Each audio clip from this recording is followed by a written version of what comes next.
Students, exam hall வந்து exam hall மாதிரி இருக்கணும். விட்டடிக்கிறவெல்லாம் இங்கே வச்சுக்கவே கூடாது, சரிங்களா? எவன் அவனுக்கு என்னென்ன தெரியுமோ அதை மட்டும் எழுதி கொடுத்துட்டு போயிட்டே இருக்கணும்.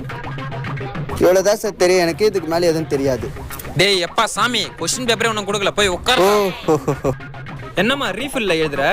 சார் ஆக்சுவலாக நான் பிறந்து கை குழந்தையா இருக்கும்போது என்னால் பேச வராது சார், நடக்கவும் முடியாது. இவ்வளோ கஷ்டத்தை தாங்கிட்டு தான் இப்போ உங்ககிட்ட நான் வந்து பேசிட்டு இருக்கேன். இதை எதுக்குமா என்கிட்ட சொல்ற? அப்போ வச்சு மூடிட்டு போவீங்கன்னு தான். மூஞ்ச பாரு, குரமாச குரங்கு மாதிரி. என்ன அது இதுன்னு தெரியலையே.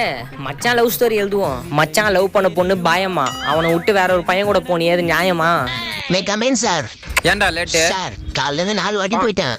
ஓ, கிளாஸ் நாரடிக்காம போய் உட்காரு. எம்மாடியே டீ மச்சான் விட்டுருக்கா? மஜாடா மச்சான், நீ காட்டுறா காட்டுறா அப்படியே காட்டுறா. சார் என்னப்பா? அடிஷனல் பேப்பர் கிடைக்குமா சார்? அதுக்குள்ளே எழுதி முடிச்சிட்டியா? அவசரமா வந்துருச்சு சார், தொடச்சு தூர போட்டு. நாதாரி நான் கிளாஸ்